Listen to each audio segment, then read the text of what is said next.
Okay, everybody, welcome to the live. Let me just adjust my lighting a little brighter. Yeah, there we go. Perfect. Sometimes I wonder if I should have some background music to start this show. Welcome, everybody. So, it's Sunday, coming into Monday. We're in April. Past April Fools, we had Easter, if you guys celebrate. So a lot of rebirth, regeneration energy. So I hope you are all well. I hope you found a lot of Easter eggs wherever you are. So what are we going to read today? So I was going to do a superhero schools thing, but I had some other stuff going on. As you guys know, I produce a show for Decriminalized Nature called Restoring Our Roots. And so I was thinking to myself, what story, like divination wise, what story? Thank you, Jimmy. Thank you for that. Welcome, you guys, to the Cosmic Comic Book Club. I decided to bring back Kara because, hey, Easter is also about like rebirth of the sun, springtime, this idea. Yes, yeah. Easter eggs. I do love Easter. I do love the Ostara. I actually have my pendulum with me that we'll do tomorrow. I was supposed to do April O'Neil with you guys earlier, but April is supposed to be more of like a day show kind of thing. We're going to talk about astrology, and I'm going to bring back my pendulum. So I've named my pendulum Ostara, after the goddess of spring, and she's got a lovely story about the Easter bunny as to why the Easter bunny lays eggs. Actually, I can tell that story to you guys because I actually remember it off the top of my head. And Gwen Stacy, hi, how's it going? Yeah, Lily. Yeah, still there. Yes, I was also C-section baby. My birthday is actually coming up. My solar return's actually coming up in April, so I'm an April baby. I'm a Taurus, so I'm a little bit of a later April. But we are in Aries season. Easter, oh yeah, of course. Take things restful, slow, yeah. So the story about how the Easter bunny lays eggs. The story goes like this. Hey, Pokey, welcome. So as you guys know, I've been feeding the birds every morning near my place. Birds are all sacred to the goddesses. Birds in general are like messengers between realms. So depending on what birds you work with, whether or not those are more like birds of prey, like hawks and eagles, or they're birds like darker birds like ravens and crows or sparrows, I did feed them yesterday, though, you guys. I did. I have a little, I made a little house for them inside. Well, I didn't use the house, but where I feed them, there's cover. I did have to shoo away some of the pigeons, though, because I'm not the only one who tries to feed the birds, but I feed them good stuff. I feed them like seeds and stuff, like millet and, goldfinch stuff. Pokey, you're making me go on a tangent.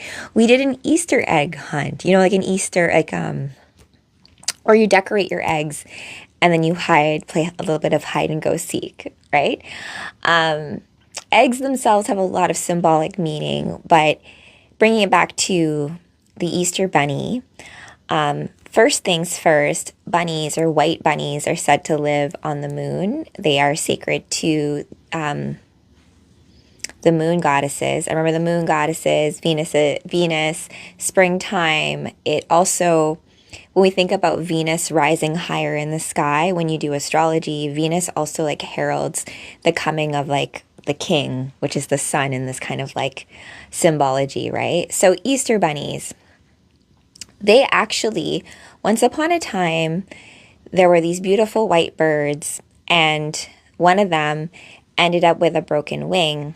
So this poor bird was like laying, and goddesses, we all have super empathetic. So Ostara, goddess of spring, she sees this poor bird with the broken wing, and she doesn't have enough magic or power to repair it, but instead she turns the bird into a rabbit. So the rabbit is able to run really fast and changes form. I love myth for this. Like, you don't have power to to heal the wing, but I can change you into a bunny. So, and that's why, because the bunny used to actually be a bird, Easter bunnies lay eggs. That's and so Ostara did that. And there's also some connection there between birds and whereas, oh, I could actually show that, I guess, a little animation of it. But, I love little stories like that, right? Like, or the early bird gets the worm. And my very, very first tattoo is actually a dove on my right-hand shoulder, which you can kind of still see. Yeah, I added the hibiscus flowers afterwards. But for myself in tattoos on my body I've always gotten when every time I had a major breakup, and B, every time I had a turning point in my story or in my life story. Like, I have my stars as well, and they all mean something. They're also like lay points on my own body for you remember that movie Memento where he couldn't like remember anything, so he kept on like, I don't know if he tattooed himself, he like wrote notes on himself, so he's like, oh right. Because memory is a big part of storytelling, right? Like, for me personally, I actually love jumping into like book 2 of trilogies, because sometimes book 1 can be super boring, right? You're like, oh, you're getting the crew all together. Like not Game of Thrones, Lord of the Rings, right? Fellowship of the Ring, the first movie. It's a good movie, but like my favorite's the second movie, like The Two Towers, right? Never watched them. Yes, I have. And also, before we get into the read and everything, I am in the Maxim cover model search, and I'm in top 5 for both the Randa Rose, which is like to be a runway model, and I get to win a trip to Chicago, as well as top 5 for the cover model search to go to Venice and shoot there. So that'll be fun if that happens, and I got to donate $5,000 to the charity of my choice. And you guys know I love animals, rescues, all that kind of stuff. So I will be able to donate to a rescue fund as well. So please do vote for me. I have to still update my link tree to include that link. You do not have to pay to vote. You can vote once per day. But of course, like if you buy Maxim issues, you're going to get more votes. But I don't want you guys to feel pressured to do that. It would be wonderful if you did. But of course, if you just go in and do a little freebie vote, every little bit counts. So thanks, you guys. And thanks for all of you guys who've been promoting and actually making little videos and stuff. And shout out to my hubby for, helping out. Love you, babe. Okay, so what is tonight's read, you guys? I don't want to vote too much. You know what, Gwen Stacy? I understand though, the whole, realistically, the vote, I get what Maxim is doing here, right? Because, they are basically putting towards the model search what they would put towards a marketing campaign. Like, let's say on ad spend, you're going to spend $40,000 on something. So why not put $20,000 towards prize money, and then we basically get all these girls to give us like free advertising to sell our issues and stuff. So I see the tactic there. But as I said, when I first entered it, it was totally on a whim. And that's why at first I had Supergirl up there. And then my hubs was like, there might be licensing issues with that if you win. And I'm like, oh, good point. And that actually brings me back to like copyright and our read for tonight. So what are we reading tonight, my friends, as Kara? So I have read you guys Crisis on Infinite Earths many times on this channel, on this live. I've told you guys how much I love that story, mainly because Supergirl does, it's one of the greatest Supergirl stories if we think about her sacrifice that she does so that the multiverse may live. And ultimately, it's because she saves Superman. And the Flash is the same thing. Like, you realize where you are, who you are in the story, and you realize how important Superman is to the world. So you do your part, if that means to sacrifice so that I can pass the baton on to the next part in the soul journey. here we go, right? Alan Moore himself, when he writes DC, I mean, if you guys aren't familiar with Alan Moore, he's also written stories like Watchmen, as well as V for Vendetta, Constantine. He actually created that character. He was actually initially brought onto DC in order to revitalize Swamp Thing. He didn't create Swamp Thing, but he did evolve that character further. So he's like an element, an elemental in that. And we've talked about elementals on this live before. Hello, Soundwave. It is Kara Zor-El, the last daughter of Krypton. So the story I'm going to read you guys tonight is actually one of my personal favorites because it follows the story.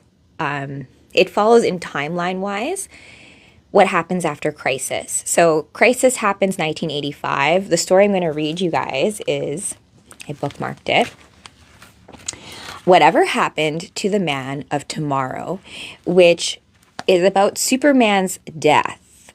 And Gwen Stacy, tomorrow, April will be back. We're going to do some pendulum stuff together because I promised you guys a tarot card reading for the full moon, but you know, I got lost in time and that never happened. So we're going to do some pendulum stuff tomorrow. We can ask some like yes and no questions.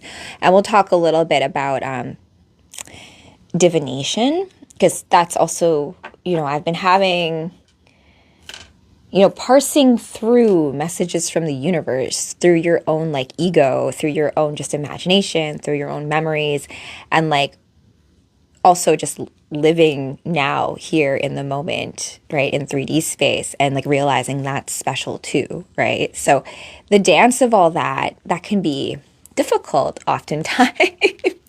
That's why, yes, my 500,000 projects, if we count all myself across the multiverse.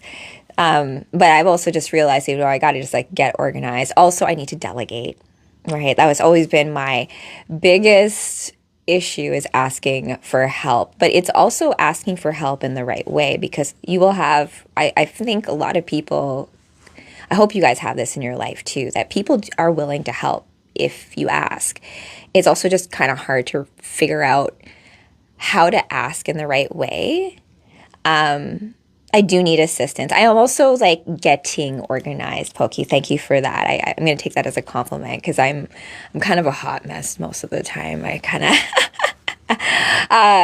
my hubby's a Libra and I'm a Taurus, and we're kind of like different lenses of how Venus expresses herself, right? Venus in Taurus, like Venus as Taurus's ruler is like sensuality and like good food and wine and comforts and naps and all, like, you know, that like practical sustenance.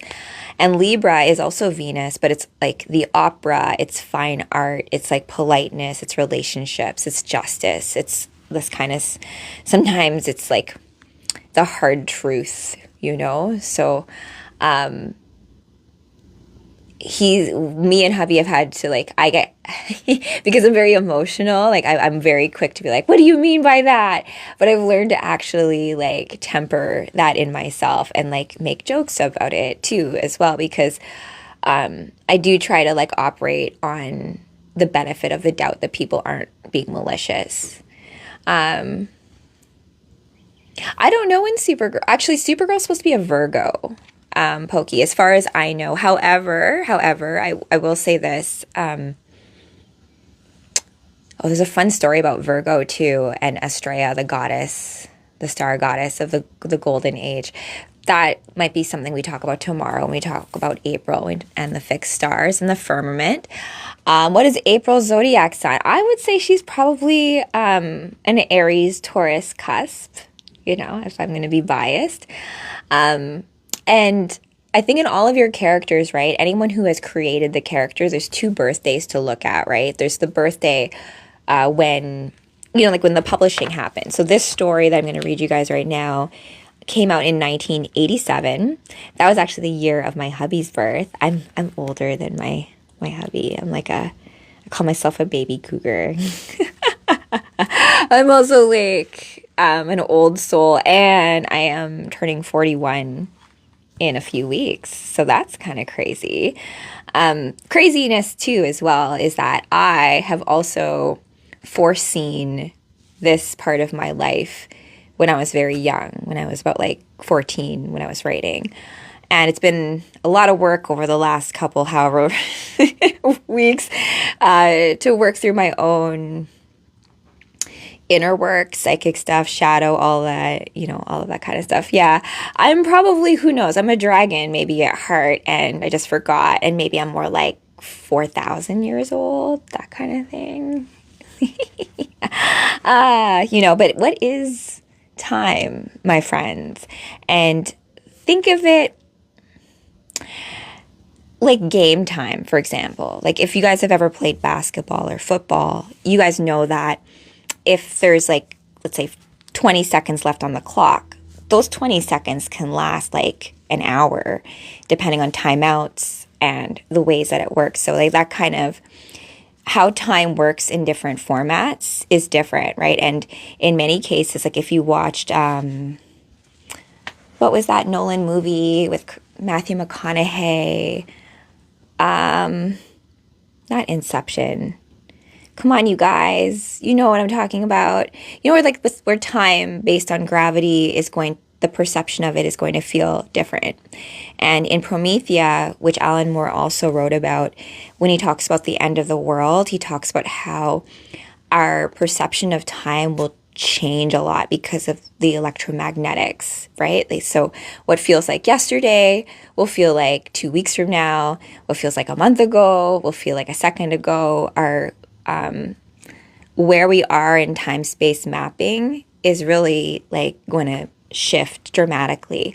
And think about it really, what is the difference between a dream and a memory? I've been with my hubby a long time, you guys, like since like 2008. And so when we talk about old things that happened, and we're trying to like go through like the eras of our relationship, it's interesting how like you just remember things differently. Like you were both there, like you can all be in the same party, but like you're going to have different stories about what happened during that party. Like if you were like making out with someone in the corner, or like, 'cause, like that was my favorite part of like parties and stuff. The stories afterwards, the morning after you go to McDonald's and you like, get your like hash brown and then you talk about like all the craziness that happened the night before. So yeah, Dr. Robin Schultz, hey, welcome. Awesome dreams. Are you a dream walker, my friend? And I know there's a few of you guys out there. Is it Nightmare on Elm Street, movie 3? There's a really cool aspect there about being dream warriors, right? And it's also this concept of psychic strength, like how no different that you go to the gym, you lift weights and you make yourself stronger in that way. The same can be said for your mind. Like when you do puzzles or play games, right? You strengthen your cognitive abilities, but you can also strengthen your soul, your spirit through different practices. And what those specific things look like, there are many greats that have come before us that have mapped things out, but there is no one true way. There's only ways that you possibly could resonate with in terms of the character that you're meant to play here. So as you parse through all of that kind of stuff, you know what? It's funny, you guys. I don't get nightmares. As I say that, watch me tonight. I get intense dreams. Like I've had dreams of like my own death, and I've dreamed the future. I need to look through all that kind of stuff too as well. But I wouldn't consider them nightmares, right? And the word nightmare is interesting. You know where it comes from? Because mare is a horse, right? A female horse. And Hercules, in his 12 labors, I think like one of them is to like clean the Naaman stables. And their horses, I think, are supposed to be like man-eating horses. Like, so they're supposed to be nightmares, right? Or I don't know. So something like to do with that. Man-eating horses. But like, I'm like, I love horses. But you can also see that like a lot of people are scared of horses, because think about it. Like a horse is the reason why Christopher Reeves is paralyzed, right? Falling off a horse. Like these things like, and all of our technology in the world, but we couldn't have Superman walk again. This reality, I'm like, come on now, guys, we can do better. But I think there's a whole bunch of miracles we just haven't yet come upon. But we have some time. We have some time. A few months, that's more than enough time. Hi, Lion Sign Official. Happy Easter, you guys. Happy, I like to call this, in my own cosmology of time space, this is a good time to honor your inner lion heart, right? That's what I think of when I think of like the sun, when I think of like even like Superman stories, when I think of sun god motifs. If we can take ourselves out of like some of the more scandalous stories of mythology of Apollo and even like in the Bible and stuff, you can kind of look at the deeper meaning as to what we're talking about when we're saying like, you know, just because the sun sets every night, we trust that he will rise again in the morning, right? There will always be day. Like even though you're going through a darkest night, blackest night, perhaps, that if you trust, right, there will always be the dawn, right? Yeah, that's the, let's see here. Okay. Oh, the creator of Dragon Ball Z. Oh, and thanks for following, guys. Great pun. I love pun. Even Sunny Delight. I think I'm actually allergic to Sunny Delights. Back in the day, Sunny Delight used to be, remember, we used to have good stuff back in the 90s, like samples, like full-sized sample packs of things, like shampoo, all that kind of stuff. We used to get stuff like that in just the mail, or even like walking downtown here. You used to get like full-size sample things. Now I'm just like, everything's so chintzy. I get it though, the economy, whatever. Instead of Bible study, we got comic study. It's related in a weird way. But yeah, Sunny D, I think I'm allergic to. I don't know why. It's supposed to have extra vitamins in it, but like I drank it, the free sample once, because my family didn't let me drink anything like sugary. My dad was very like super health conscious. We had to eat like oatmeal and like non-white toast. And so at lunch, I would always trade my sandwiches with my friends who had like white bread, and like their snacks are so much better. I am a grown-up, yes. Well, I'm a writer, so you know. This is just what this is basically my way of sharing reading with you guys. That is probably, I've kind of like been thinking about like, why do I do this? I'm like, oh, because these stories meant a lot to me growing up. When I was going through dark times, when I don't have nightmares, you know why? Because when anything bad happens, I call on my friends or me, I generate a power, and I fucking kick that thing's ass. Get the hell out of here. I don't like... Yeah, so like but that comes with cognitive strength, or what my little sister used to struggle with night terrors a lot.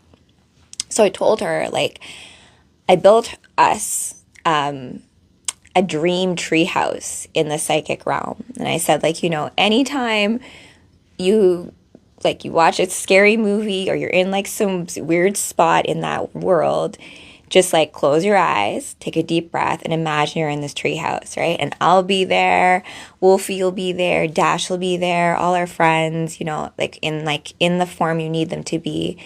And we will bar the doors, and those demons are not coming in here. And if they try, we'll blast the shit out of them. You know, don't you worry, right? So having that in, like, cultivating the courage in yourself, right? To be like, no, I got this. And then realizing you do have friends at your side that, you know, when you don't got this, that I will get you.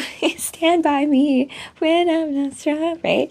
Vitamin D's nuts, right? So like just that kind of like get your own sandwich. Or like I was that kid on the playground. If you're gonna bully my friend, I'm gonna fucking beat you up. Don't hurt. Or like just like people who are just mean to kids. It's not, I don't know why you have to go out of your way to come here and like make fun of someone for literally something that has nothing to do with you. Anyway, so you hate oranges, Pokey? I love oranges. Anyways, let's get into the read. So what I'm going to read you guys tonight, we're going to power through it because I do want to get to the end. I've actually read this to you guys a few times. It is Alan Moore's Whatever Happened to the Man of Tomorrow. This part is actually also partly illustrated by George Perez, which, fun fact, is the part creator of Nightwing and also illustrated Crisis on Infinite Earths. So there's some fun strands of echoes of what happened in Crisis here. Oh my gosh. Violation warning, violent and criminal behavior. What? What is? Said kick ass or something? Oh my gosh, maybe it's because I was swearing. That's crazy. It restricted me. I'm gonna come off and come on again and start the read. I'll be back. Because if I don't want to start comic book reading and then like they're gonna be like, you're talking about themes that are unsafe. Okay. Oh, I was talking about protecting my friends. Yeah, that's what Pokey exactly. Wow, TikTok. You're missing the context. All right, I'll be right back, you guys, and then we'll start. Wow, wow. And this is why. Okay. That we'll have to keep behind our little closed clubhouse doors. Wait. Hold on. Is the restriction gone? All right. I'm just going to leave it, maybe. Oh, let me look at your comment. Doing a mother that yelled at her sleep. Doing a mother that yelled at her sleep. Do you mean like yelling in her sleep? Deceased. I have not read Deceased Destro 619. I will make a note of that, though, however. I'm always love when I come upon stories that I never found before. D's nuts. That's so funny. Brings me back. Okay, where I'm going to just carry on, right? And we'll have the, well, you know what then? That makes it so that we're like all adults in here, I suppose. I got all like very passionate about protecting my friends. Because I can't stand bullies. That's the one biggest thing in my life I can't stand. Like, it's just, aw, thanks, Rusty. Like, I was a nerdy kid growing up, right? But I managed to be able to masquerade as like part of the cool kids because I did drama and stuff, right? But deep inside, I'm like nerdy and reading comic books. It's not like anyone else was into gaming, like my sister was, but we were just nerdy. So I had friends from across the scope. Like, of course, I had like friends with like all the popular girls, but I was also just friends with like nerdy people. And I just would never appreciate people gossiping or talking ish about people, or it's just, I never understood it. Like, I don't know, girls need to work on that part of their shadow of it, right? So, and if you talk to them, oh, totally Gwen Stacy. Or if they're not listening to you, Gwen Stacy, that's the main thing. Because that's like when you're having a conversation, you know, when like the other person you know is just like waiting for you to stop talking so they can talk. And you can tell, you're like, oh, now how do I deal with this? But all of these different things, these interactions, they all just go towards like when you are choosing who you allow into your party. Like, it's like in D&D, like who do you want to have in your like soul mission together? You get to choose, and you don't have to keep people around just because circumstance, right? Like sometimes we end up working together and you end up with like colleagues and you like have to work with these people even though you're like, yeah, you're kind of annoying. You can still do it, right? But you don't have to. And this is where I find like since coming into like cosplay, that's realistically why being Supergirl, doing cosplay has been so healing for me, is because when I entered the corporate world, when I was like working 9 to 5, I was like a boss, I was a manager at KPMG, and I was that, right? That was an act too, right? And it was very like an ill fit for me, doing things like, you know, performance reviews and like having to fire someone, which I had to do once. And like, it was really hard on my heart to do that stuff. And also like, I wasn't prepared for all the politics in the back end, right? Just in general, but yeah, no, 100%. And I think in your own life, right, you have your own metrics by which you should have parameters by which you allow people to treat you right? Not everyone deserves to be in your energy, right? Including people who are on lives like this and TikTok. And so I get TikTok trying to be like, I'm trying to protect you from like all this stuff, like the violence thing. I'm like, I think it's more about us being aware of ourselves too. And if something is triggering you, you have the power, shut it off, take a breath, walk away, and then realize you can only control yourself, right? You can't do anything about other people. So if you just like, okay, why am I feeling like upset about this or angry or triggered?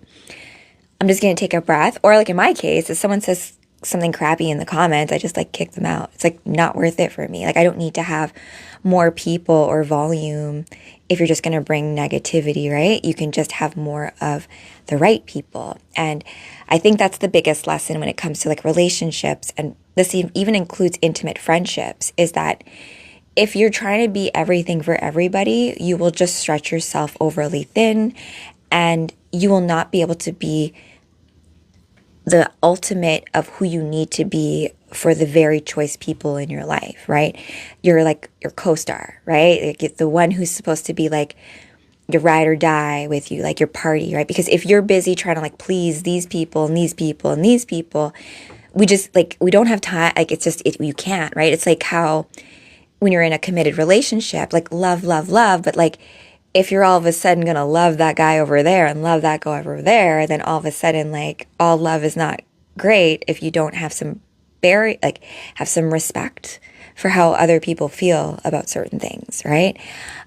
Just take it as someone who, like, people love to make comments about who they think you should be with, right? You should be with someone like this, and you should be with someone, and like, you're not the one who has to kiss this person and be with them, right? So like, it's always funny to me, like with celebrities, like, well, he doesn't deserve her. And then you end up with situations where like Halle Berry gets cheated on, or like these beautiful girls get cheated on. You're like, how did that happen? Because there's more to it than that, right? So all these other stuff, all these things that come into it, I'm a big lover of love stories. That's my favorite part of comic books, realistically, in any story, is the romantic part of it.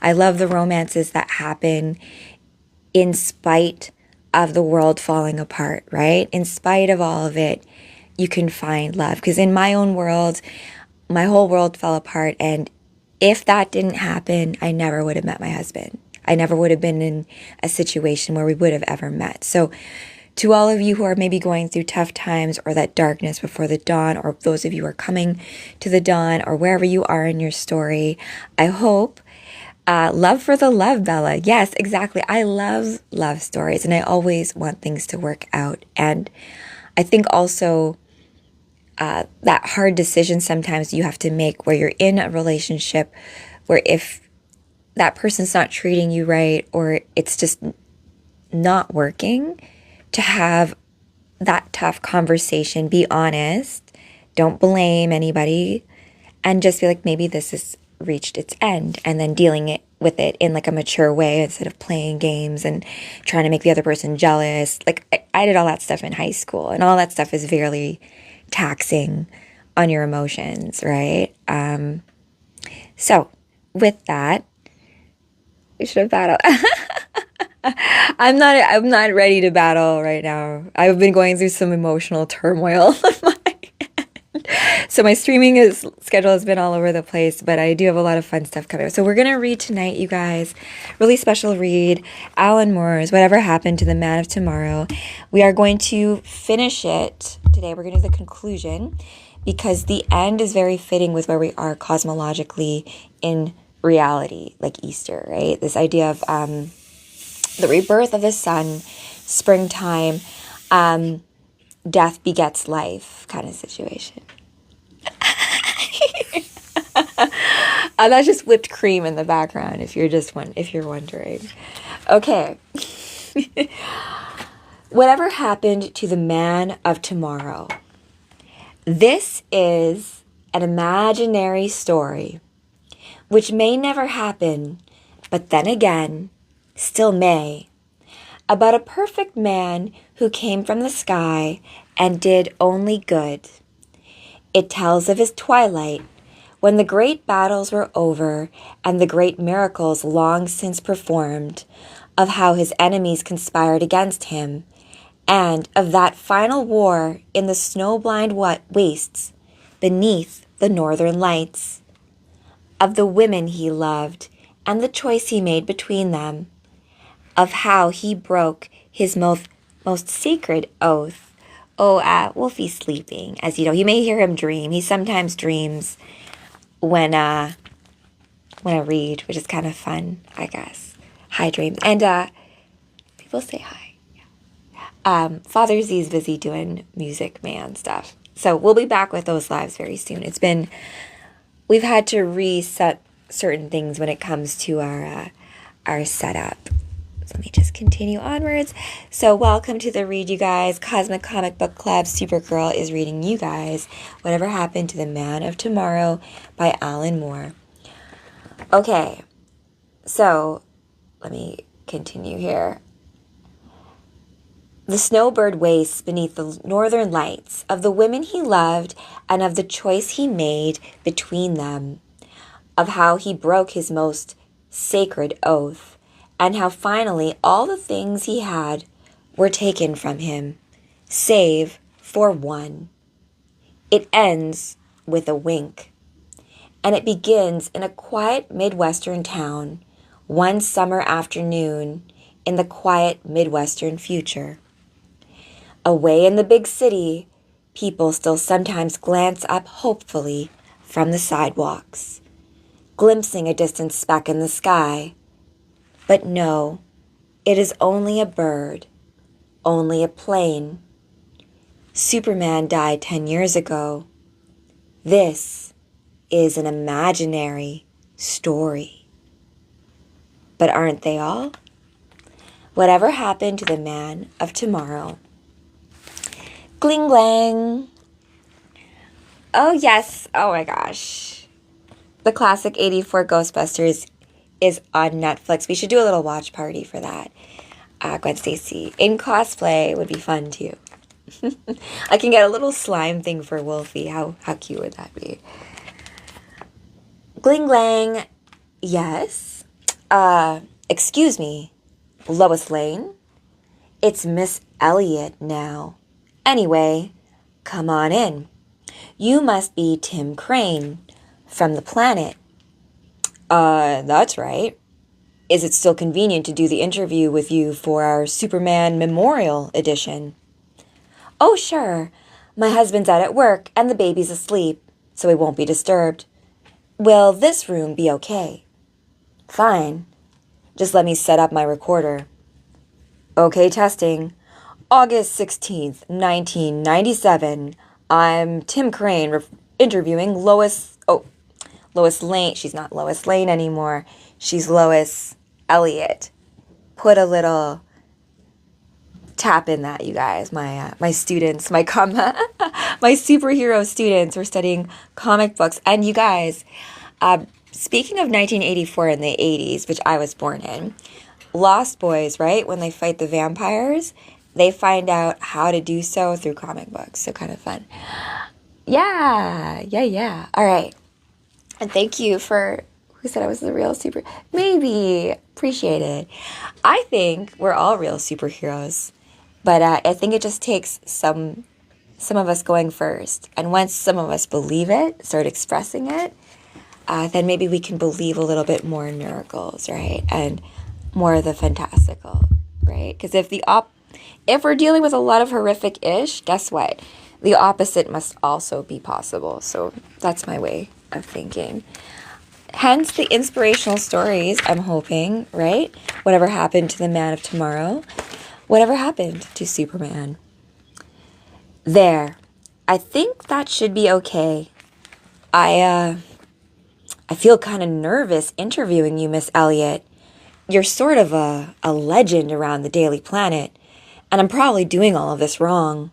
Oh, you're doing fine. And it's Lois. Lois. Right.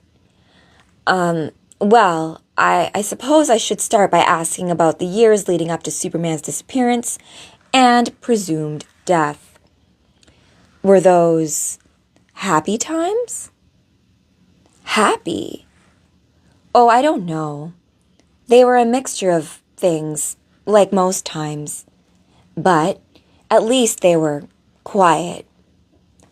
Luthor seemed to be lying low, and 2 years earlier, Brainiac's last organic metal body had been pounded into a state beyond repair. As I recall, Superman later recovered every fragment except the creature's head. The Parasite and Terraman had destroyed each other in a lethal clash of egos, and it seemed like there was nobody left to fight. Mostly, Superman worked in space, doing research for the government. It was while he was still out in space returning from such a mission that we got our first taste of the carnage that was to follow. You can see Superman. Great Scott. I always love how Alan Moore writes that in. What has happened here? Superman, thank heavens you're back. Yeah, I tried my signal watch earlier, but I guess you were out of range. But this destruction, what caused it? Was it a bomb or, oh, worse than a bomb, Superman? It was Bizarro. Oh, thanks, Scott. Bizarro did this. And Superman's like, Bizarro? And like, Bizarro's bizarre, but he doesn't usually cause like this much destruction. You will see that there's more to this. I miss you guys too, Scott. And this is like almost like my rebirth if you think about it. Because Supergirl dies in Crisis on Infinite Earths, but she actually makes a reappearance here. And you'll see how the time-space weaves its way as a way that when something always happens, it always happens because we are eternal. And death is just an illusion. Okay, continuing onward, and this is a good one. Darkness 03. This is Alan Moore. So this whole anthology is DC Universe, the stories of Alan Moore. This is actually a gift from my baby sister, who loves Alan Moore. We both love Alan Moore. We both love Grant Morrison. And we both love Superman. And I think Alan Moore, he's done a lot of characters like V for Vendetta, The Watchmen, League of Extraordinary Gentlemen, as well as he's run he actually has a Lantern story I've read you guys before. He's written The Killing Joke, right? So he does present a lot of darkness. However, how he writes Superman is kinder, I find. You'll see how this story ends up. Like most, his stories can be very, like I've realized there's like certain intel in there that can sometimes be a tough pill to swallow as it comes to harsh truths of things that art can kind of convey to us. But Superman always with Alan Moore is a sign of hope, typically because there's the deeper symbolic meaning of like the sun within us, right? The worship of doing the right thing, the higher aspects, our highest potential, because he always prefaces this story in this concept of doing right, doing good, and that within all of us having an inspiration in order to do that, right? So yeah, of course she did have fun on Easter. We had lots of chocolate. Hot take, my favorite chocolate is white chocolate. I know there's no real like cocoa or like nutritional value, but I love like white chocolate bunnies. Hey, white bunnies, moon bunnies, right? Same thing. That's my reason. There we go. Okay, so Bizarro, if you guys aren't familiar with Bizarro, there's two types of Bizarro, I suppose. One Bizarro is that there's like a Bizarro planet where all like the Bizarros live. And the other is that if you clone Kryptonians over time, they eventually become Bizarro. It's like a thing. So you have Bizarro Supergirl too that I have in one of my other comic books as well. Oh, Cadbury eggs. Do you guys like the ones that have the cream inside? Do you guys have a favorite chocolate egg? at all. I also love the mini eggs, you know. So we have Tim Hortons here, right? In Canada.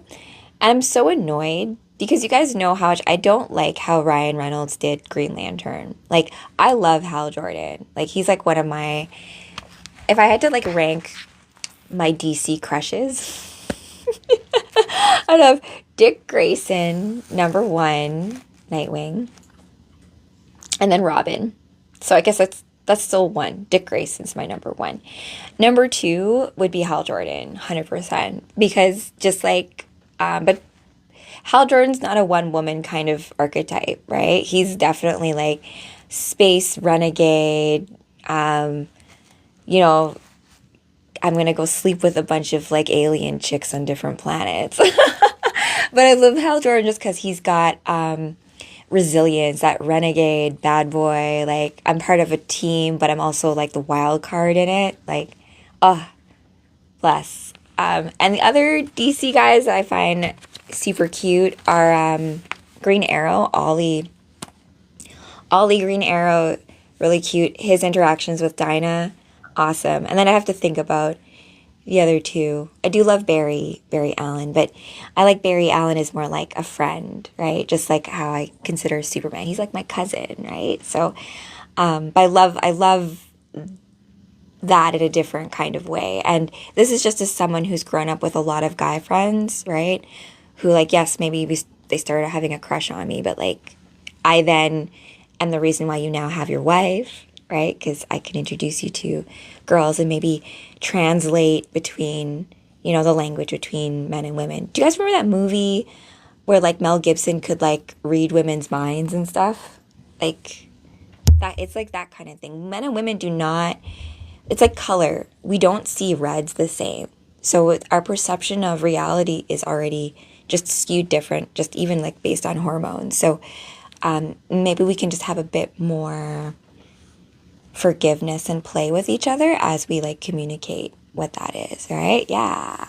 It's just different, right? And just accept that like there are things that my hubby does for me and yet I still try to do for myself, like open peanut butter jars that I can't do or reach because I'm like 5'2" and I can't reach like my thing on the top of the shelf, right? That kind of stuff, you know. Like, there's just things, and so to ask for help because people are more than happy to help you because then I can do things like, you know, reach into small little areas because I have like tiny hands, that kind of stuff. So we all work together. Okay. Where are we? So Bizarro, they're saying that Bizarro caused all of this destruction. Let's just jump right back into it. Whatever Happened to the Man of Tomorrow by Alan Moore, 1987. He was completely berserk, smashing things, hurting people, pushing over buildings. It was horrible. He kept laughing. About 20 minutes ago, he retreated into that department store, and he hasn't come out since. So he points to the department store, and Superman's like, all right, okay, I'm here now. I'll handle it. Bizarro. Incredible. Bizarro. So he walks into the door, you know, silhouetted behind him, yelling at like, Bizarro, hey, come on out and show yourself. I want an explanation for this. Thanks, Nosy Mage. Ha! That easy. I am part of Genius Bizarro self-improvement plan. Bizarro? It's always hard reading Bizarro dialogue, by the way. See, me suddenly realize that me am not perfect, imperfect duplicate. Maybe me not trying hard enough.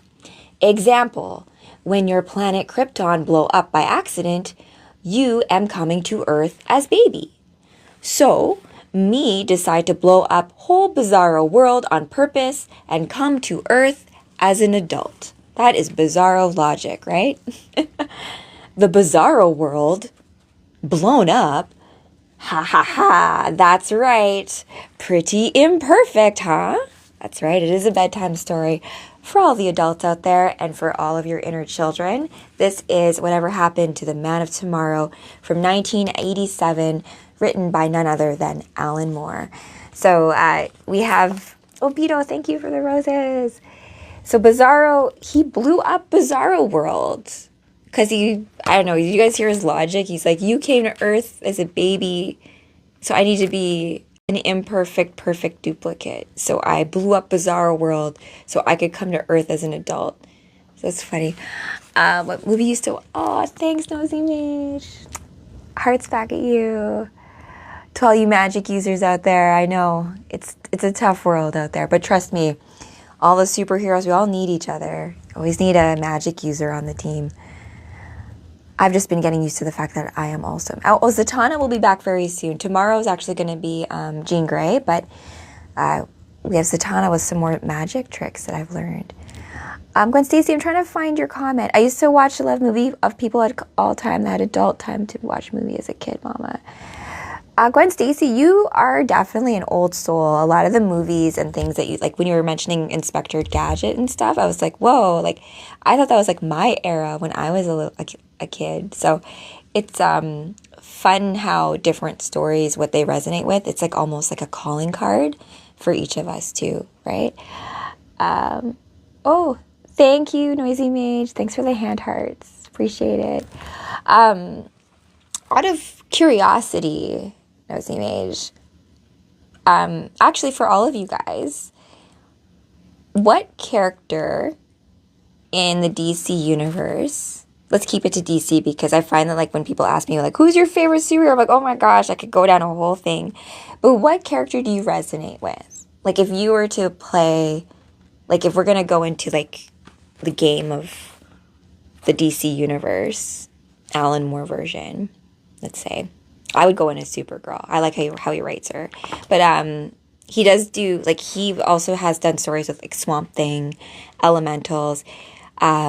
He's also made some, actually, you know what? Let's expand it. You can make it, like, Marvel as well. Because Alan Moore has actually written some stuff for Marvel as well. Like Ant-Man and talking about the quantum realms.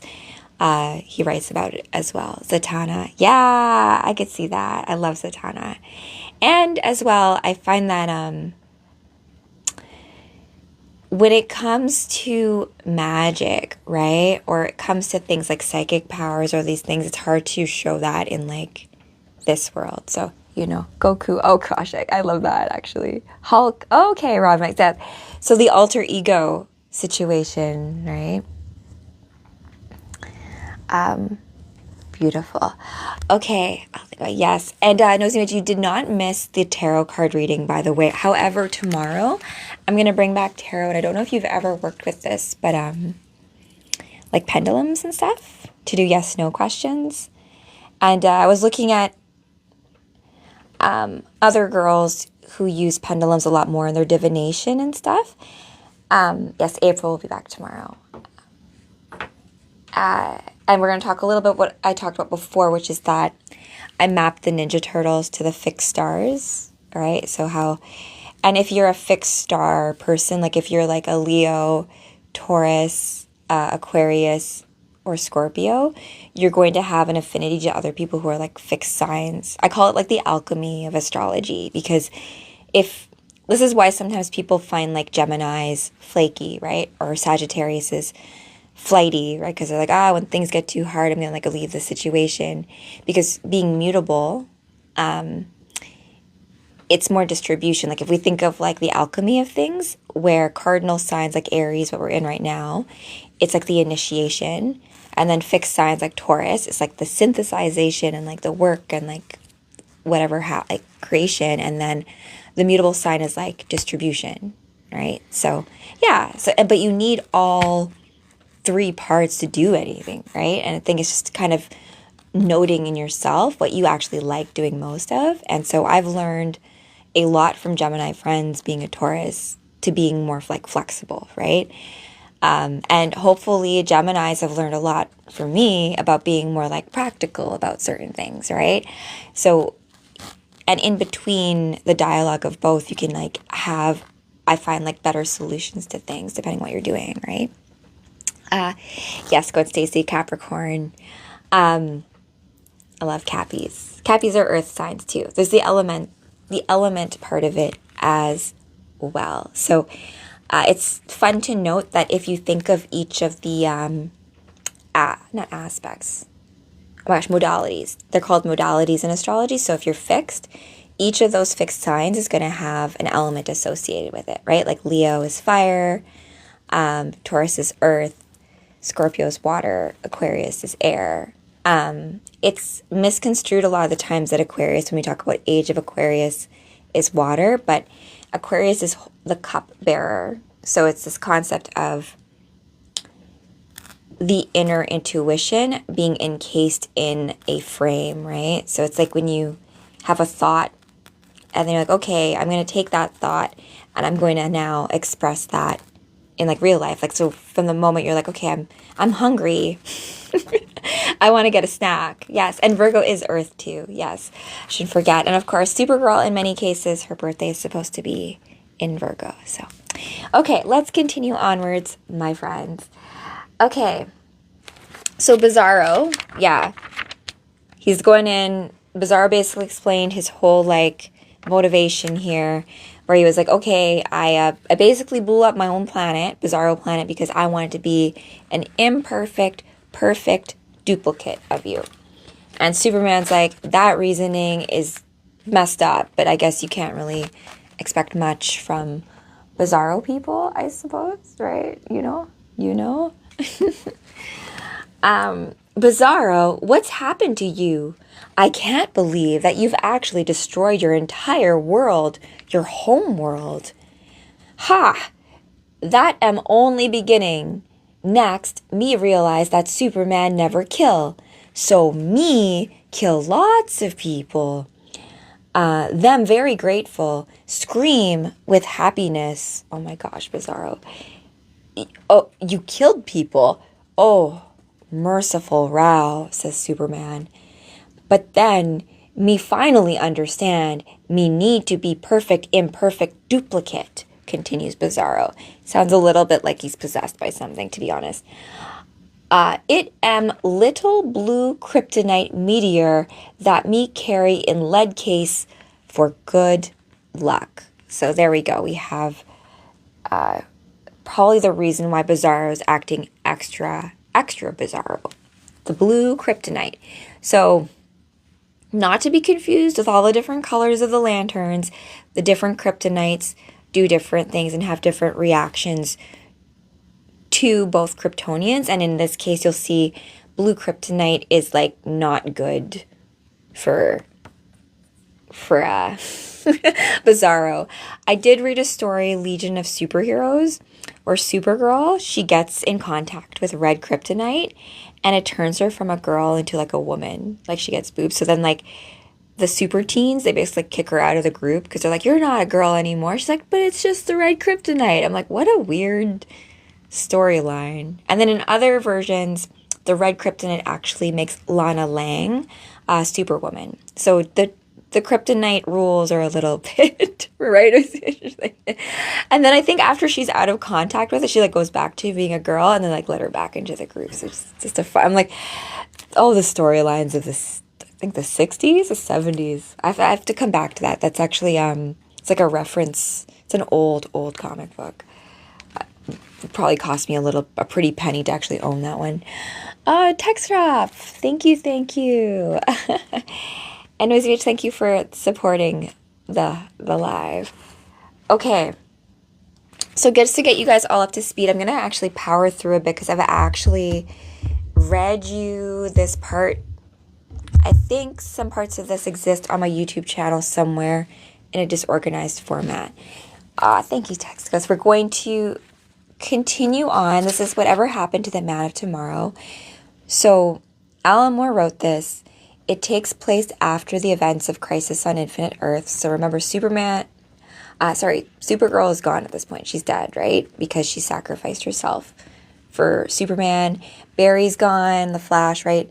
The universe has been remade. So there's a lot about like, where do we go from here in the DC universe? So this story is meant as an ode to Superman, I find, from Alan Moore. And he's written a lot of stuff like Watchmen and V for Vendetta, but I do find like his Superman stories are a lot more like fairy tale in nature. They're a lot kinder because I think in our own psyche, in our own selves, you do need a character that is truly good, always, uncorruptible, right? Because when it comes to, like, chips are down, you do need that, like, pillar, I feel like, in it.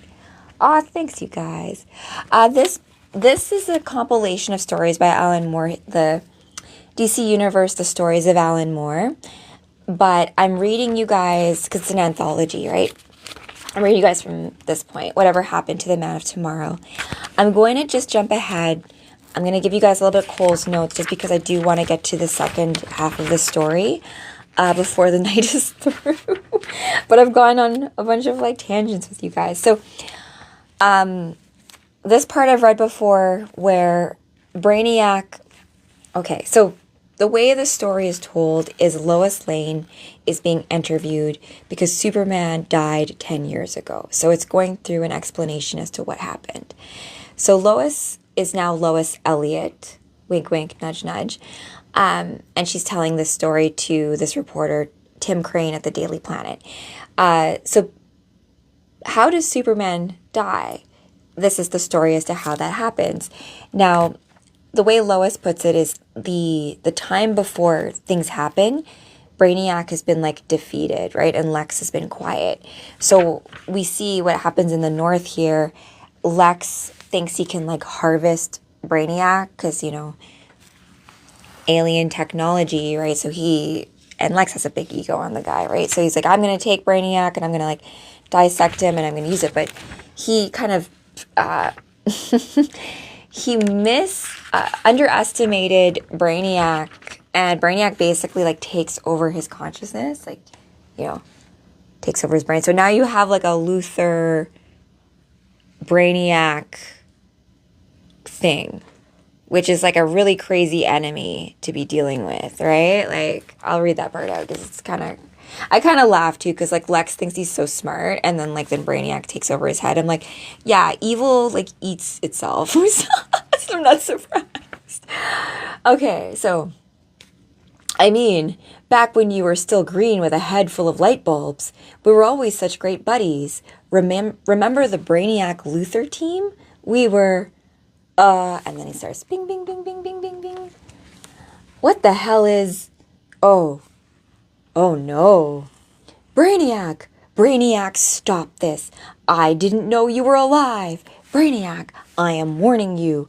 No, no, no, no, no. And so, like, basically takes over his head and, like, because he has no body, right? Because because Brainiac's like an organic computer, essentially.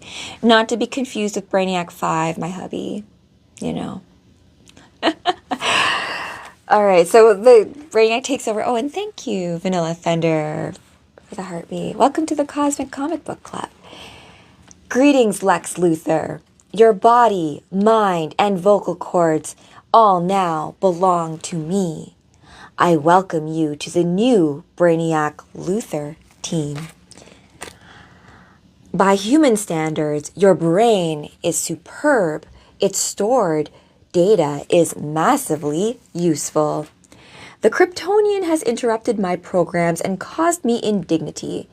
I shall tolerate him no longer. Now raise my faceplate to your head. There. Looks kind of like Terminator Luthor with, like, Brainiac head. My ship was destroyed by the Superman. Our first priority is to construct a replacement. The materials will only be found in populated areas. Take one step forward. Ah, I feel you resisting me. It is useless. I repeat myself. Take one step forward. Ah, very good. Now another. So Brainiac's basically controlling Luthor, and, you know, Luthor would try to fight back, but in the end, it's like when, like, the zombies take over, like, another consciousness possession. So it's like, what psyche wins? Who gets to be in the front? Yes, I do story time, right? Comic book story time. So now you are up to speed. Luthor's walking around up in the Arctic with Brainiac on his head, taking over his head. He's at a big meltdown tantrum. 100% Gwen Stacy. So we flash back to Daily Planet, where we first of all had Bizarro, because of blue kryptonite, destroy his own homeworld and then start to cause a bunch of havoc. I think he dies because of the blue kryptonite. Something happens. But, like, Superman's like, okay, Bizarro's weird, but he's not, like, that weird. Like, not to the point of being, like, destructive on that kind of level. So he's like, what is going on, right? I've got these villains that are, like, subpar villains that are now doing, like, crazy-ish. Then the craziness happens, right, where he becomes unmasked. So let's jump into this part. We have these Metallo guys. Oh, Frankie, thank you for that. You know, these things, they kind of look like Green Goblin guys, but they're not. They're like Metallos. I don't know if that's ever been done live action, you guys. If you guys have seen any Superman bad guys with the Metallo people. Thanks again, and Pizza Senior, thank you for following. Okay. By the time we heard the screams from the street, the nightmare was already underway. There must have been hundreds of them, and they all wanted one thing: in. Great Caesar's ghost. What is happening? Chief, the building, it's under attack. It's the Daily Planet is now attacked from these, like, weird-looking Green Goblin guys. Like, weird random people from the street, they all got, like, activated. And they're like, shoom, shoom, and started attacking the Daily Planet. We're being boarded by Metallos. Ah, we're coming, friends of Clark Kent. We're coming to kill you, the way Kent killed my brother. Prepare to be massacred, for we have no pity. We have no hearts. There's too many of them, Jimmy. Use the watch. I am. You just can't hear it. Nobody can. But him. That's Superman. Aw, thank you. Because remember, comic books are different than most books, right? Because typically authors will describe to you in words, paint the picture of what the scene is. Comic books have the beautiful nature of other ways of us communicating stuff. Like, I love comic books how, like, every page, literally, the way the panel design is different. And so you're not always reading left to right. Sometimes it's up, down. Sometimes it's the full splash. And so it's such a interesting way to parse through the story, because sometimes I make mistakes. But are there mistakes? Right? It's the way we're meant to kind of interface with the story. So thanks for that. I try to do my best. I hope I've improved over the last few years too, because sometimes I would just read the dialogue and I wouldn't even change the voices either. And, like, my Batman voice is kind of, you know, and I try to make the bad guys sound like bad guys, and the girls sound like girls, and the men sound like men. So, but hopefully in the future we can do more like table reads, right? If you guys want to cosplay and table read, I feel like that would be kind of fun. Ikram Ali, thank you. Hello, welcome. And April will be live tomorrow. I really wanted to get a comic book that was a crossover between the Teenage Mutant Ninja Turtles and Batman, but I haven't been able to get that one just yet. So we'll see what the story is tomorrow. It'll be a little wild card. More Batman. Yeah, there's Batman's in this one too, right? Because Alan Moore wrote The Killing Joke. So this is in here as well. I will not read that tonight. TikTok already got mad at me, gave me a restriction for wanting to beat up bullies in your psychic realm. Sorry. I don't like bullies. But I hope that comic books, movies, stories, they're all ways to provide your imagination with rocket fuel, right? It's a way of you being able to, like, aha, I now have a way to visualize what these really fantastical, supernatural, amazing, kind of marvelous powers and themes, what they look like. So, you know, spoilers. No, well, it's a different story. We're not going to read that story tonight. I would read that. I have done that story as Barbara before Oracle, because Batgirl's she's my girl too, you know. So, and in the characters that you love are also aspects of yourself. So remember that too in you guys. Okay. Out of the way, kid. It's the woman I want to kill most. That alien-loving tramp. Hey, what the heck? It's very demeaning. Thanks, Pizza Senior. Let me go. Let me. So Lois, you can see here, the Metallos are like, let me get at her. And they like push her out the window. But you know, Superman's not going to let anything happen to Lois Lane. Go. And then she falls out. Metallo definitely has no chill. And this part actually of the story, how Alan Moore describes Superman, I really love it. So hopefully I do it justice. Because it's from, this is Lois Lane's voice speaking in turn. Oh, Bear, thank you for saying that. Actually, I'm going to be picking up Blackest Night very soon. So we're going to have some Jessica Cruz read Blackest Night. There's also some Green Lantern stories in here as well by Alan Moore. He does a story, a really good one, about how one of the Green Lanterns, I think Jade, she goes to a world where there is no light, so they don't know what green is. So how does she recruit him to be part of the Green Lantern? So she uses sound, like a bell, to the right frequency in terms of sound that would translate to what the will of Green Lantern means. So it's a cool story. I actually have that one. I will. Oasis fan. An Oasis fan. That's so funny. What makes you say that? The Champagne Supernova? Vanilla Thunder, I've been working, my only set schedule that I had so far, I still have to work on what April will look like, but I typically do like a midnight comic book read at least once a week. And I've been working on a book club, a comic book club, where we will also, like, if we've all read the same story, we can then discuss it thematically and like tie in, let's say, the live action versions of it. Like Crisis on Infinite Earths, for example, has been done live action and animation. And of course, there's been crises after that crisis. And so if you can map out all of those things thematically, and we look at it through a lens like how you would look at any classic like Shakespeare or Keats or any work of art, right? This is our modern myth. You can find truths about the universe, right? And even for yourself. And maybe we can allow ourselves to believe that we're meant for something much greater than what the powers that aren't want us to believe. And that's where magic users, writers, have encoded stuff in, for me, comic books. And Alan Moore, I've read a lot of Alan Moore. I have Watchmen, I've read V for Vendetta, I've read a lot of League of Extraordinary Gentlemen.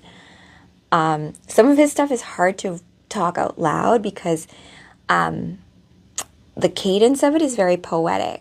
So I have to practice it almost. So when I read it straight, like off the top, like some of this where it's like the first time I'm reading it, it's an interesting thing when I like go back. I'm like, okay, I know how to read it properly. But maybe that first time I'm reading it, there's something else. There's something else encoded in it. So I'm happy you guys are here for it as well. So yeah. Okay, let's continue onward. Go for another 15, 20 minutes. I don't want to be too late. This is not the late night read. I just felt like because of Easter and like, rebirth of the sun, we're talking about whatever happened to the Man of Tomorrow because it's insinuated that Superman dies in this story. But I want to get to the end because it ends with a bit of a wink. And I hope you guys get the joke. All right? Okay. So Lois is falling from the Daily Planet out the building, and she says internally, what happened next had all the familiarity of a recurring dream. I was falling, and a violet comet was falling beside me. Who's the violet comet? The reds and blues ran together, you see. So that's how he looked when he flew. A violet comet.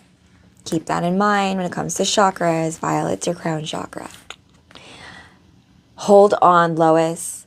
I don't know how Metallo converted so many humans and creatures into himself. but there's a fast way of containing them. Okay. Whatever you say. What are you doing? So he's going to science his way out of this. So he's like rubbing, he's rubbing a rod. It's just, oh my gosh, my childish humor is laughing right now. You know, like when you rub back in the day, like you would rub, oh my gosh, a balloon against your hair and static, right? And you would stick it against the wall. You're creating static electricity. I was just thinking of something else. Static electricity. Yeah, so he's rubbing. It just looks kind of, I don't know, it's a big rod. Just a funny image. My childish humor in me is laughing. Okay, rub any iron rod in the same direction for long enough and you'll align the magnetic poles of the particles, therefore turning it into a magnet. Or in this case, a super magnet. Love you too, babes. He lifted the magnetized globe into the sky above the galaxy building. I remember hoping he hadn't made it strong enough to lift cars from the street below, but I needn't have worried. He got everything just right, as always. When he'd gathered up all the metallos, along with most other metal from the planet offices, he flew the paralyzed cyborgs to the St. Teresa prison complex. I gather most of them were later successfully rehumanized, so away from being like these creepy things into being back to like human form. I don't know what happened there. When he returned, he looked as devastated as the planet offices. He insisted on taking all his closest friends to the Fortress of Solitude, where he could defend them if the situation continued to worsen. He fetched Lana and Perry White's wife, Alice.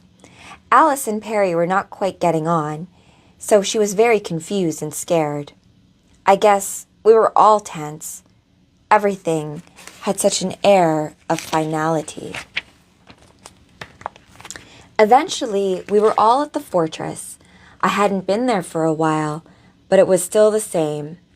Big and remote and lonely. It wasn't called the Fortress of Solitude for nothing. Shortly, another old friend joined us. Crypto had been roaming the stars for years, but now he had returned. Oh, look! I remember Crypto. He's back. Hey, Crypto. Why, unless he'd sensed what the rest of us had, despite our welcoming hugs, his arrival struck an ominous note. I think we all felt that we'd got out of the city just in time. Where is he? This is like, I think, Kryptonite Man. What happens to Crypto is hard for me to read, so I'm going to skip through that too as well. So let's keep going. Where is he? Why doesn't that caped coward come out and die like a man? And then we have Luther, who has like Brainiac stuck on his head, doing evil guy stuff. Subject identified. Reference, Kryptonite Man. We were not alone in our decision to come here. Superman has apparently fled to the Arctic Circle. The Kryptonite Man, while intellectually limited, provides an ideal assassination weapon. The remodeled ship, though inferior to my original sentient craft, will provide speedier transport to the north than whatever vehicle he arrived in. I propose we take him with us. You have no objections? Very good. Then we shall proceed. Even though it was deathly silent in the fortress at the top of the world, if you listened hard, you could almost hear the vultures gathering. He prepared a meal for us, and then it was time for bed. He showed us all to the guest quarters and looked sad as he led Perry and Alice to separate rooms. I couldn't sleep, so I knocked on the door of Lana's room, which was next to mine. Over the years, we had been rivals, and finally, uneasy friends, and then finally strangers. But that night, none of it mattered. We both loved him. We were both scared that he was going to die. And after we put that into words, we both cried and held each other until we fell asleep. As for Superman, well, I guess he must have felt restless too, but in a different way. I mean, we all had trouble getting to sleep. But he doesn't need to sleep at all. Hey, Master Sith, thank you for the donuts. I'm reading Whatever Happened to the Man of Tomorrow, which is a story about Superman by Alan Moore. I do make an appearance in the story. I'm actually going to appear very soon. So thank you guys for joining me. Bear, thank you for the rose. Appreciate it. Okay. So we have Crypto, who was roaming the stars and he showed up, but they're saying, like, why now, right? It's like this note of, like, what's going to happen. And just to keep you guys posted, this is a monument of Supergirl in the Fortress of Solitude, because after the events of Crisis on Infinite Earths, Supergirl is gone. So at the fortress, Superman has erected a monument to her in her memory. And Superman is now saying to Crypto, I'm glad you came back, Crypto. You're a piece of my life. You know that? Oh, yes. I don't know. I feel as if all the pieces of my life are finally coming together. Ruff, ruff, ruff, ruff. You know what I mean. Animals get those feelings too. You know, when they know. What's the matter? Is something... And he's like barking. And what do you think's going to show up? Dun, dun, dun. Oh, fair. Portal. Love portals, right? Oh, it's the Legion of Superheroes from the future, of course. And Superman says, the Legion? Greetings from the 30th century, Superman. We hope you don't mind us dropping in like this. But we thought you might appreciate the sight of a few friendly faces. Oh, Crypto loves babies. You know, Crypto's like a big protector of little ones. So Crypto feels like loves little ones. He also likes cats. So Crypto likes Streaky, but Streaky's not as like happy about Crypto. But you can see here, there's Brainiac 5, Sari's dad, right? So the one good Brainiac in all the multiverse, part of the Legion. And look who's with them. Me. I came to visit from the future, past. And this is where the timelines get kind of fun if we talk about death. Because in this timeline, Supergirl is gone. So this part is interesting. Kara asks Superman, hello, Cal. I was visiting the Legion in the 30th century when they announced that they were coming back to see you. Here, in the future. Well, haven't you got a hug for your cousin? And Kyle, he's of course in shock, right? Because he's lost Kara. And he says, oh, of course. It's just such a surprise. Oh, it must be. I bet I'm a grown-up superwoman in this time zone. Is it cheating if you tell me if I grow up to be pretty? And remember, there's that monument because she died around the corner. So he's like, all right, I'm going to divert you to this area and say, you grew up to be beautiful, Kara. Come on, let's go this way, where the light's better. And you can see Kara saying hi to Crypto there in the corner. Oh, hello, Crypto. Hello, boy. I hope you and Streaky aren't still scrapping all the time. And then in the corner, Superman goes to Brainiac 5 to, like, give him ish, right? Superman, could I have a word? Yes, of course, Brainiac. Superman, we wanted to present you with this on behalf of Brainiac. He's, like, whispering in, like, angry tone, like, Brainiac, what is the meaning of this? You know Supergirl is dead in this era, and you're from the future. This is history to you. I'm sorry. She insisted on coming, and I can be very forceful. I realize how distressing this must be. Oh, I doubt it. You talk calmly to us, all the while knowing our death dates as ancient history. How can you do it? Superman, you are being unfair. In your past, as Superboy, you have seen some of our future. Would you tell us if you knew of some unavoidable doom that was to befall us? No. No, you're right. Forgive me, Brainiac. I'm just under a lot of pressure at the moment. Of course. Now, let me give you this on behalf of the Legion. It's the reason why we came to this time period. Well, thank you, but why did you choose this particular date to come and present it to me? Oh, well, because our histories mark this date as a special time in your life. Therefore, we came here to meet with you again, and salute you, and pay your last respects. Is that it? Cousin, I just thought of something. Supergirl. As the Supergirl of this era, am I away visiting another time period or something? Because I thought you couldn't materialize in an era where you already existed. And then Brainiac's like, oh shoot, I forgot about that thing. Yes, you're right. Hey, Zono X, welcome.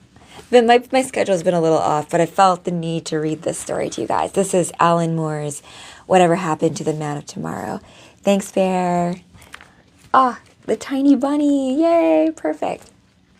So, Supergirl's asking, because this is Supergirl from the 30th century, the Legion of Superheroes came through a portal. And so she's like, where am I? And remember, she's dead. Like, crisis happened, right? So she's not here anymore. So she's wondering, where am I, right? So she says, like, I thought you couldn't materialize in an era where you already existed. And Cal's like, yeah, you're right. And says back to her, right now, Supergirl is in the past. Says Brainiac 5, we best return you back to our 30th century to prevent any problems should this era's Supergirl return unexpectedly. Oh, well, I guess so, says Supergirl. Well, give me my regards when I return from the past. Goodbye, Superman. We always miss you. Brainiac, says Saturn Girl, can we go? My eyes are watering. It just must be some 30th century virus, because she's tearing up. He never told me exactly what happened that night before the siege began. But as soon as I saw him the next morning, I knew something had upset him. He looked funny. He looked as if he'd been crying. Because, of course, as I said, like Supergirl, because of Crisis, gone, and she visited from the future, which is really the past. Because if you guys aren't familiar with the Legion of Superheroes, they're like from the 30th century, right? And Superboy and Supergirl visit that Legion and have adventures. So it's the future, but it's them from the past. And that's why she's wondering where she is. Because she's like, do I grow up to be beautiful? And yeah, Superman's like, you do. You grow up to be everything, Gara. And yeah, so she lives eternally, right? Okay. Action Comics. This is the part 2 to Whatever Happened to the Man of Tomorrow. I'm going to power through it just because I want to get to the ending. So what ends up happening is we have you think that like the bad guy is like Lex and Brainiac and all this kind of things. And there's this ominous note of like, oh my gosh, Superman's going to die. But what really happens here is there's a big siege. a big fight. I'm not going to read this part just because it breaks my heart. Krypto goes up against Kryptonite Man and he sacrifices himself. They both die, Kryptonite Man and Krypto. It's horrible, and everyone is basically lost. Keep going. All right, so I'm gonna go from here onward. I know it's hard. It's like one of those things where like certain novels, like that part where like, oh, this is where the hard part comes. This is where the bad, like, but you have to go through it because in order to get to the other side. It's that, right? So when the smoke finally cleared, he was just sitting there in the air. He looked different somehow. He didn't look funny anymore. Oh, so you finally guessed. Greetings, Superman. Greetings from the 5th dimension. And Superman looks at him. You were guiding all of this from behind the scenes? The killing and the destruction? Mxyzptlk, in Rao's name. Why? Don't be naive, Superman. I'm an immortal, like everyone in the 5th dimension. The big problem with being immortal is filling your time, for example. I spent the first 2,000 years of my existence doing absolutely nothing. I didn't move. I didn't even breathe. Eventually, simple inertia became tiresome, so I spent the next 2,000 years being saintly and benign, doing only good deeds. When that novelty began to fade, I decided to try being mischievous. Now, 2,000 years later, I'm bored again. I need a change, starting with your death. I shall spend the next 2 millennia being evil. After that, who knows? Perhaps I'll try being guilty for a while. Do you honestly believe a 5th-dimensional sorcerer would resemble a funny little man in a derby hat? Would you like to see how I really look? Superman, he's changing. Okay, we'd better get inside. And you can see Mxyzptlk, the 5th dimension being, he's really who's behind all of like the craziness, because as he said, he's bored, so he's trying to be evil here. And so I can't describe what Mxyzptlk became. I hope I'm saying his name right. And Poke, I saw you come back. Yes, we're almost done the story. It had height, length, breadth, and a couple of other things. As we entered the fortress, I glanced back. It was following us, and looking at it made my head hurt. Why struggle, says the 5th dimensional being. You know there's no escape. Today you meet your greatest foe, and you shall be no more. Why, the whole 30th century knows it. Ah, he shouldn't have mentioned the 30th century. That was his mistake. Reminded, I looked at the statuette in my hands. Lois, he's magical. That's why we need mages. Magic friends. Zatanna. That kind of like the backup, It's like, he's magical. I can't beat him. Run. I'll hold him off as long as possible. No, wait, says Lois. Oh, Enoch. Oh, TikTok. Thank you for that. No, wait, the statuette. Why did they give it to you? As a tribute, although they must have known how much it would disturb me. Exactly. So maybe they gave you it for another reason. I love you, Lois, for that. Ever the reporter. Some kind of hint, maybe. Take another look at it, Superman. Look at what it's holding. So you can see a little statuette. So when Supergirl and Legion of Superheroes came from the future, they gave him this, statue. And he was like, okay, thanks. But there's a clue in there. He looked at the golden figurine, at the golden device in its hands. His eyes narrowed ever so slightly. He knew. He knew what had to be done. This way, if we can only get to the chamber in time.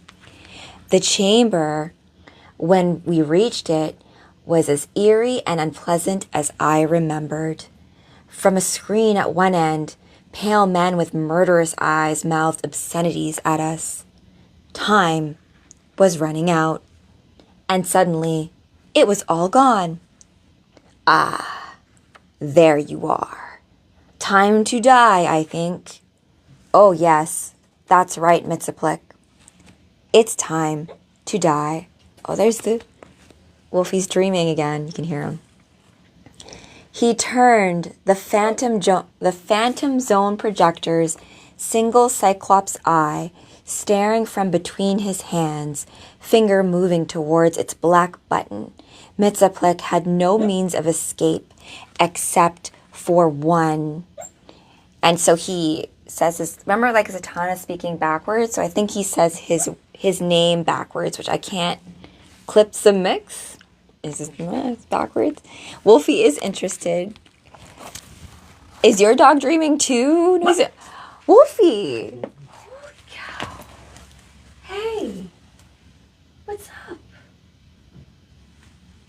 Oh my gosh. Do you want to say hi? You're going to get mad at me if I try to move you though. Okay.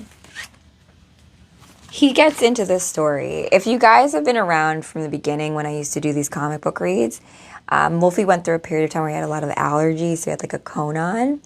And the cone would always get caught on like the blinds and the doors. So whenever like midway through the comic book read, Wolfie would come in for bed and he would literally like knock everything down. But yeah, he is very engaged. He's definitely a little crypto for sure.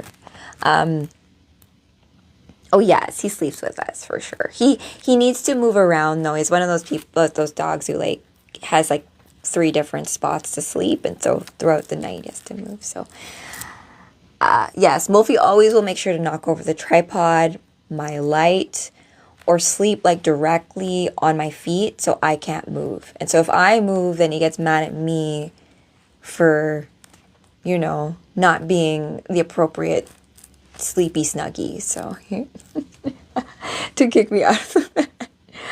Needs your cake. Yeah, I agree. Maybe you need some cake for tomorrow. Let's see. Perks of having labs. Oh, I love labs. I love the bigger doggos. Maybe in the future. Oh, they're the best. I mean, there is something to be said, like, in, like, heroes' journeys, having, like, your companion and, you know, there's that unconditional love, though, those dogs, the doggies have for you, too. I mean, cats do it as well, but, like, it's a different thing with kitties, I think. Okay, we're coming to the finale, my friends, of whatever happened to the Man of Tomorrow.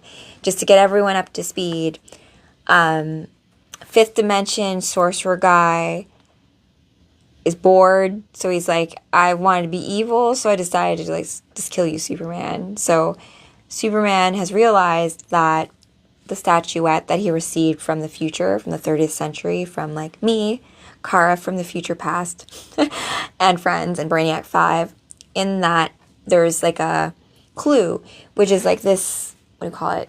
It's a Phantom Zone projector, which is when Wolfie just started freaking out. If you know one of the stories about Crypto, actually, the reason how they explain him appearing in the timeline is that he actually protects Kal-El during his like name day ceremony. So he pushes the bad guy, and he himself also falls into the Phantom Zone.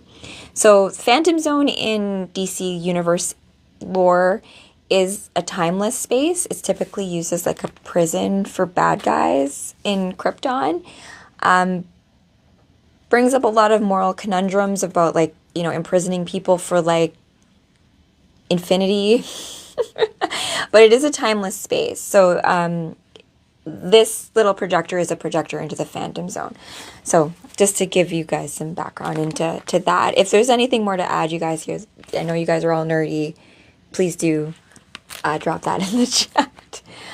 So Mitsaplik turns around. He turned the Phantom Zone projector's single Cyclops eye staring from between his hands, finger moving towards the black button. Mitsaplik had no means of escape except for one. So he says his own name backwards, which I think is Klitsabima. With the utterance of his reversed name, The creature's magic returned him to the fifth dimension, while at the same instant, the ray sent him into the phantom zone. That terrible scream. Is he torn in half between dimensions? He panicked when he saw the ray and made a fatal error, just as I knew he would. I killed him, Lois, and I intended to kill him. I just couldn't risk letting anything that powerful and malignant survive, so I made up my mind, and I did it. I broke my oath. I killed him. But, says Lois, you had to. You haven't done anything wrong. Yes, I have, says Superman.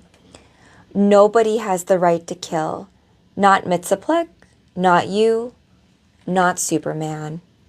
Especially not Superman. And then he turned and walked away in complete silence. I ran after him, calling his name. He didn't reply. And by the time I realized where he was heading, it was too late. And you can see the door here. It says, gold kryptonite, keep out. And I remember earlier we were dealing with Bizarro and he was the blue kryptonite, I think, killed him. It was like not a good thing. Blue kryptonite, you got a pit bull mix. Oh, I love that. So, girl or boy? Probably a big suck, too. I love all doggies. I really wanted huskies. Like, I love the big sled dogs. So maybe in the future that could happen too. Okay. So gold kryptonite room. He's like upset that he broke his oath by like killing a fifth dimensional being. He ripped him between the fifth dimension and the phantom zone, which is pretty metal, kind of crazy. And then like he's like, oh, I meant to do that, and then I did it. And so Superman's like, you can't have a hero. They are high maintenance, Pokey, deaf.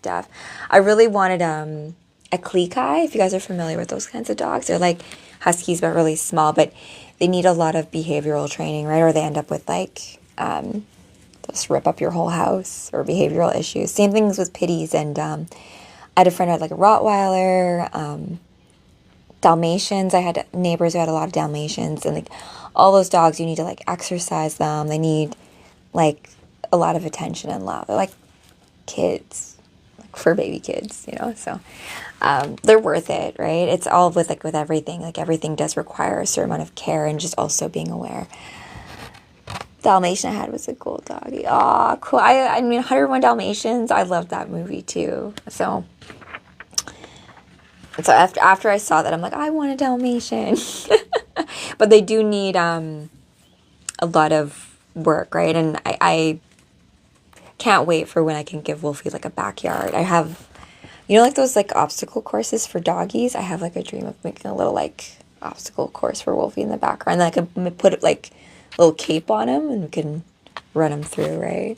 Or I can just have a little doggy daycare. I can like train because all those things, that's a way of keeping our doggies healthy too. Like even like us, exercise, like all this stuff that like keep us healthy, the kind of same stuff with our doggies too. And like life itself, like we all need sunshine and care and love and good food and cuddles and water, fresh water, right? So like all these things are like base needs, and sometimes we forget about them because we're dealing with like far more dramatic things. But you know, maybe sometimes the best way, if things seem crazy, take a breath, focus on like, okay, what can I do to like come back a nice back. Oh, I love that nosy mage. It's probably a really great place to do magic back there too. I miss having a backyard. Yeah, the walkie words, yeah, or like the T word. Yeah, so, you know. And it's so funny how doggies know when you're lying. Like, I try to trick Wolfie, too. Sometimes you're like, oh, yeah, come over here. I have a treat. And then he's like, looks at you like, I know you're lying in the back. Okay. So, Superman has entered the gold kryptonite room as a result of breaking his oath of not killing anyone, I guess including fifth dimensional beings that are literally causing havoc. But I mean, that's everyone's personal moral lines, right? No one's holding you to that standard other than yourself. So just something to keep in mind, the standard that Superman holds to himself. So he enters the gold kryptonite room, and it's insinuated this is how he, like, removes all his powers. Something kind of thing. My uncle's dog is not allowed in the kitchen. He's part of against her. Well, everyone's got their own rules of the house, right? Like, my little sister has a min pin, and he can jump and, like, reach counters and stuff, right? So you have to literally leave, like, you can't leave anything, like, food-wise anywhere near this little dog. So you try to, like, you have to bar areas from him because he's smart, too smart, sneaky. So I get why some people have rules for certain dogs. Like, Wolfie's really, like, passive. And if you tell him not to do something, he understands, like, oh, I won't. He won't grab food that, like, is right in front of him if he knows he's not supposed to take it. So, like, he's a good boy like that. Hear that, Wolfie? Sleep now. Okay. All right, we're almost done the story, you guys. With Mitsaplik's destruction, the force screen his magic had been maintaining vanished, and the heroes outside were free to enter. You probably read about what they found, and the wreckage they found it in. The fortress seemed to be strewn with bodies. Most of them were his bitter enemies, and some of his most loyal friends. I remember Batman describing it as like walking amongst the fragments of a legend. Death and destruction were everywhere. Well, almost everywhere. Oh, thank you for that. When not left to finish, I guess. If you're trying to eat, yeah, of course not. Or like with the puppy eyes, just be like, feed me? Feed me? And then you give them a little treat, and it like doesn't even matter. It's gone in 2 seconds, and they're like looking again with the puppy dog eyes. And like, I can't resist. Okay, so almost everywhere. They found me outside the locked gold kryptonite chamber, weeping when Superwoman and Captain Marvel ripped the vault open. It was empty. He was gone. They discovered a hidden passageway leading out of the fortress, and it was finally concluded that he'd walked out powerless into the sub-zero wastes to freeze. They never found his body. More coffee, Tim? No, it's getting pretty late, and I think the interview's almost through. Tell me, Miss Elliot, what do you think of the rumors that Superman is still alive somewhere? Well, I'm sure a lot of people would like to believe that, but as far as I'm concerned, Superman died in the Arctic. I was there. Of course. I'm sorry if that last question was tactless. It's just you hear a lot of talk. I guess it's the same as with Jim Morrison or Bruce Lee. All these old rumors. Here's Johnny. Oh my gosh, so funny, the Shining reference there. What? Oh, Jonathan, you're awake. Have you got a kiss for Mommy? Abba! Well, listen, I ought to get going. I'll send you a copy of the interview to check while I've transcribed it. Well, if you get time, I know what it's like. Give my love to the planet. Well, thanks for everything, Miss Elliot. You too, Mr. Elliot. I'll be in touch. Bye, fella. Nice meeting you. Da! And then this final panel is pretty sweet. Well, he's gone. I guess the media won't be bothering us for another 10 years now. Let's hope so. Don't you go, Jonathan. You play for a while. So, how was work today? Great. Old Dan Hodge brought some snapshots of his grandchildren, and we're working on this old 48 Buick at the moment, trying to get her working. She's beautiful. You really love it, don't you? Just going to work every day, taking out the garbage, changing Jonathan's diapers. All this normal stuff. Yep. Can't beat it. Although maybe I could live without the diapers. You know, you were pretty hard on Superman earlier. Superman? He was overrated and too wrapped up in himself. He thought the world couldn't get along without him. What's for dinner? And you can see while they're talking, baby Jonathan is turning coals into diamonds. What does that mean? Pizza after that. If Jonathan's quiet, I thought maybe bed with a bottle of wine. And after that, I figure we could just live happily ever after. Sound good to you? Lois, my love, what do you think? Ah, yay! Okay. Thanks, you guys. That was the story, Whatever Happened to the Man of Tomorrow. It is insinuated at the end that Superman did not die. He instead killed the identity of Superman and now lives as Mr. Elliot. And I think it's an anagram, the Elliot and whatever name he picks of Kal-El. It's like if you do the letters, that's... So there's a cipher in there as well. And so maybe Superman is still amongst us, living amongst us, pretending to be a human, waiting for when the time calls. So, you guys, thank you for joining me for this read. Let me make sure. Oh, yes, I'm going to remind everyone about the voting. Gwen Stacy, that's okay if you don't. But my granny, she's stubborn. She gives some human food. Oh, you know what, though? Like, you can't tell some people what to do when it comes to stuff like that. And Melanie, thank you for being a rising star. And thanks all of you guys for joining me for this live stream. Reminder that, tomorrow I'm going to be doing April O'Neil. We're going to bring the pendulum back. I've named my pendulum Ostara after the goddess of spring, and we'll talk a little bit about elementals, astrology, that kind of stuff, and the Ninja Turtles. And yes, do please, if you have the time and you can, please do vote for me for the Maxim cover model stuff. I'm in 5th place, I think, in both competitions right now.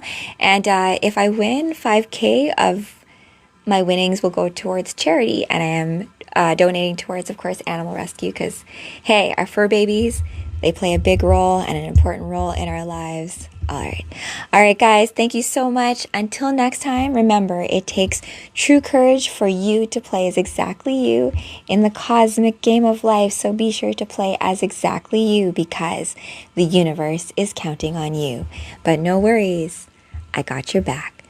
Till next time. Bye. Hey, Cotton Bitch. I saw you just drop in. I just finished Man of Tomorrow, and the replays will all be up on YouTube. I have a few stuff like in the backlog that I've read, like the ending of Civil War, as well as the Phoenix stuff. So let me organize all that in the back end. But tomorrow we've got April O'Neil, and Zatanna is going to be back very soon to do some magic. All right, guys. Till next time. Bye.